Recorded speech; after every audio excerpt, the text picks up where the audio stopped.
आप में जो शक्तियां हैं जो आपको भी पता नहीं है वो बाहर आ सकती है। कहीं कहीं लोगों में कई प्रकार की एनर्जीज हैं, एक्स्ट्राऑर्डिनरी एनर्जीज हैं। हमें लगता है कि यार ये तो हीरो है, ये तो सुपर हीरो है, लेकिन वही एनर्जीज आप में भी हैं। उसने वो एनर्जीज बाहर निकाली और आप बाहर नहीं निकाल रहे हो। 1983 का वर्ल्ड कप आप में से किसी ने देखा था? कपिल देव भारत के लिए वर्ल्ड कप लेके आए थे। First time India won a major international tournament. बड़ी खुशी थी पूरे देश में। हम लोग, I was in standard 9th at that time, तो मुझे अभी भी पता है कि हम कितने जोर शोर से ये खुशी मना रहे थे, सब बच्चे, youngsters, teenagers. Cricket was a fever India and actually it became a more fever in India after Kapil Dev won the world cup for India. अभी भी वो दृश्य याद है, लॉर्ड्स की गैलरी में कपिल देव लेके खड़े थे। मुंबई में सम्मान हुआ, दिल्ली में सम्मान हुआ, बीसीसीआई ने बड़ा सम्मान किया। लेकिन जो हारने वाली टीम थी वेस्ट इंडीज, उनको लगा कि साला ये बंदर है, वो सिंह को सोता था सिंह तो झाड़ पे से नीचे उतर के एक चाटा मार के वापस ऊपर चढ़ गया। West Indies was a very powerful team. 1975 की वर्ल्ड कप उन्होंने जीती थी, 1979 की वर्ल्ड कप भी उन्होंने जीती थी और 83 की वर्ल्ड कप फाइनल में भी आ गए थे। और भारत तो उनके लिए मच्छर था, ऐसे ही क्रश कर डालेंगे। उनका एटीट्यूड बन गया था ओवर कॉन्फिडेंस का। और वेस्ट इंडीज की ये पावरफुल टीम, ये लोग बैलेंस करते थे। क्लाइव लॉयड जो कैप्टन थे, जिन्होंने 20 साल तक क्रिकेट जगत पे राज किया, ये मानते थे कि कोई ऑलराउंडर की जरूरत ही नहीं है। 6 बैट्समैन, 4 बॉलर और 1 विकेट कीपर। 6 में से एक भी बैट्समैन को गेंद डालना आता नहीं था और 4 में से एक भी बॉलर को बैट्समैन बैटिंग करना आता नहीं था। Specialise in your department, that was his strategy, his thinking, but with that he ruled the cricket world for 20 years. हम लोग जानते हैं। तो 1983 के वर्ल्ड कप फाइनल में भी आ गए, इंडिया को 183 में ऑल आउट कर दिया। विव रिचर्ड्स ने 13 बॉल में 8 चौके मारे, रॉजर बिन्नी, कपिल देव और शिवलाल यादव को मिला के। इन 13 balls he hit 8 to the fence। बहुत पावरफुल बैट्समैन थे विव रिचर्ड्स।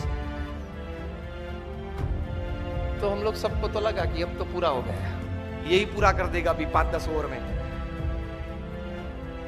लेकिन एक मिस्क्यूट शॉट उन्होंने मारा और कपिल देव जान लगा के दौड़े थे। अगर जिसने देखा होगा, अभी भी मैं जब बात कर रहा हूं तो I can see the video in front of me. वहां से अगर कैच ऊपर आता है तो कैच, बॉल देखते देखते अगर पीछे पड़ना तो पीछे दौड़ता है ना फील्डर गेंद को कैच करने के लिए। कपिल देव को लगा कि मैं पीछे दौड़ूंगा तो शायद पहुंच नहीं पाऊंगा, इसलिए घूम गए। बॉल पीछे से आ रहा था और ऐसा दौड़ते, which is very difficult, and that catch made the difference. 139 West Indies got all out, India won the world cup. So West Indies को तो बहुत अपमान लगा कि ये चूहे सब 11 इकट्ठे होके और सिंह को हरा गए। Immediately the West Indies cricket board contacted BCCI for a full series, 6 test and 6 one day internationals, and they came to India with their all powerful team. उसके पहले तो बी टीम आती थी भारत में, कभी क्लाइव लॉयड, विव रिचर्ड्स आए ही नहीं थे उसके पहले खेलने के लिए। ऑलविन कालीचरण और वे सब आते थे खेलने के लिए, बी टीम। क्लाइव लॉयड अपनी पूरी माइट के साथ आ गए और 6 वनडे इंटरनेशनल्स भारत को बहुत बुरी तरह से हराया। कहीं कहीं वनडे इंटरनेशनल्स तो 150 रन से हराया। बहुत क्रिटिसिज्म न्यूज़पेपर्स में आई कि अभी 1.5 महीने पहले जो वर्ल्ड चैंपियंस बने उनकी ये हालत। फिर तो टेस्ट सीरीज चालू हुई। फर्स्ट टेस्ट कानपुर 3.5 दिन में पूरी हो गई। Innings and 250 runs defeat to India. और उसमें मेलकम मार्शल ने 12 विकेट ली, 20 में से 12, उसमें से 8 clean bowled, and not a single person could hit a boundary to Malcolm Marshall. उस वक्त वे बहुत डेंजरस बॉलर थे। He used to bowl first bowler to cross 90 miles per hour में मेलकम मार्शल थे। और जब वे right arm round the wicket डालते थे तब वो अंपायर के पीछे ही दौड़ते थे। रनअप चालू करते अंपायर के पीछे दौड़, ताकि बैट्समैन को देखना पड़ता था कि कहां तक वो पहुंचा। बॉलर बैट में हाथ करके देखना पड़ता कि वो पहुंचा कहां था। एकदम अंपायर के पीछे से बाहर निकल के मेलकम मार्शल गेंद डालते थे। यूज्ड टू बोल स्लैंटिंग डिलीवरीज। और पीछे डूजोन तो तैयार ही रहता था बड़े ग्लोव्स लेके, caught Dujon ball Marshall, caught Dujon ball Marshall चालू ही रहता था, एक आता था एक जाता था।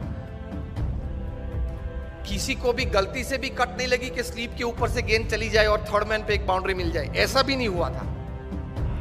Severe criticism in the Indian press, each and every Indian player was heavily criticised कि अब तो जो वेस्ट इंडीज बोलती थी वो बात सही है कि भारत ने बाय फ्लूक ये वर्ल्ड कप जीता, नसीब के आधार से जीता, प्रयत्न से, पुरुषार्थ से, टैलेंट से ये वर्ल्ड कप नहीं जीता है, वो बात तैयार हो गई। इंडियन प्लेयर्स का काउंसलिंग चालू हुआ, मॉरल बूस्टिंग चालू हुआ, पंपिंग चालू हुआ, एटीट्यूड्स बदलना चालू किया।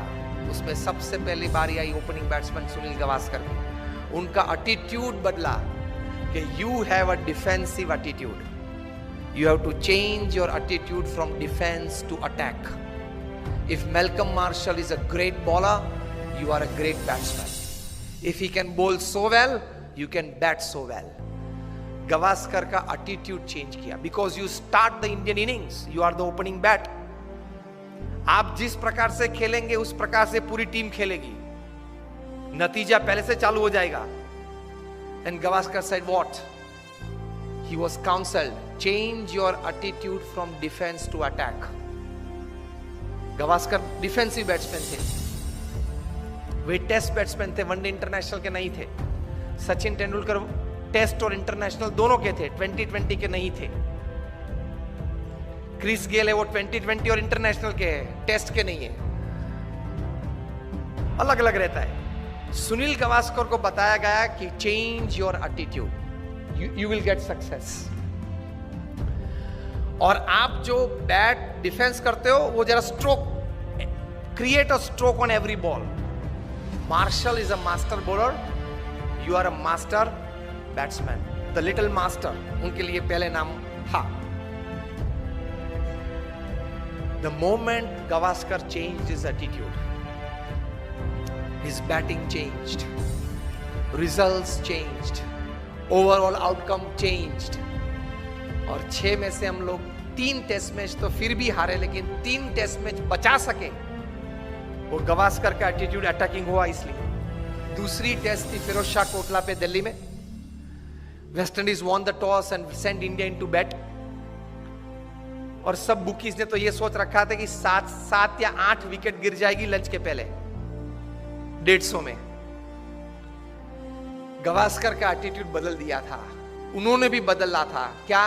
From defence to attack. Gavaskar attacked Marshall from day 1, from ball 1, और पहले ही ओवर में गावस्कर ने 4 चौके मारे। मार्शल अपनी वेस्ट पे हाथ लगा के पिच के बीच खड़े रहे और गावस्कर के सामने देख रहे।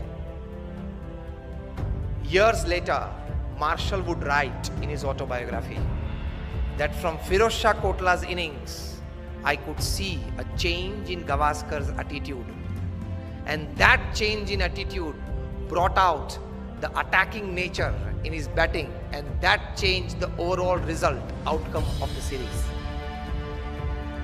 और गावस्कर ने लंच के पहले सेंचुरी बनाई, 107 नॉट आउट।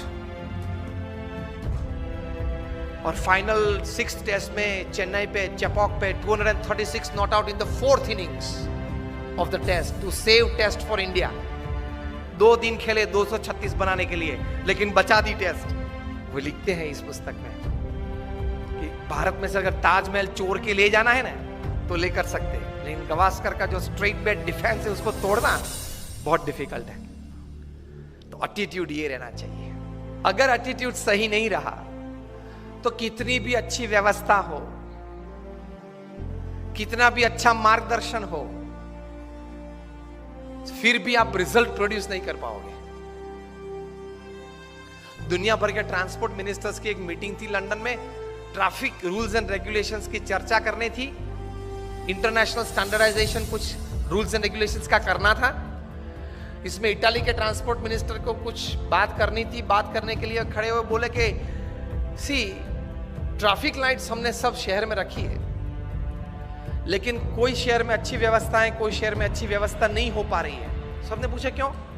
रोम में इंस्ट्रक्शंस देखते हैं तो फॉलो करते हैं, नेपल्स में सजेशंस देखते हैं। और जो हमारा माफिया टाउन है सिसिली, वहां people look at traffic lights like a Christmas decoration. लाल पीली अच्छी होती है, मजा आता है देखने में। व्यवस्था तो सब जगह पे थी।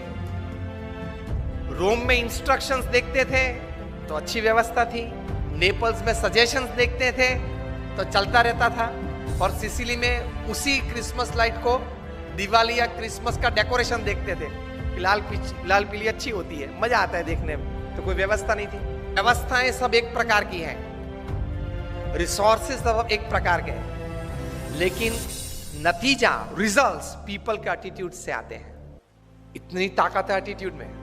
व्यवस्थाएं तो थी, लेकिन परिणाम मिलते हैं या नहीं मिलते हैं एटीट्यूड्स पे डिपेंड करते हैं। तो एटीट्यूड्स में ये ताकत है।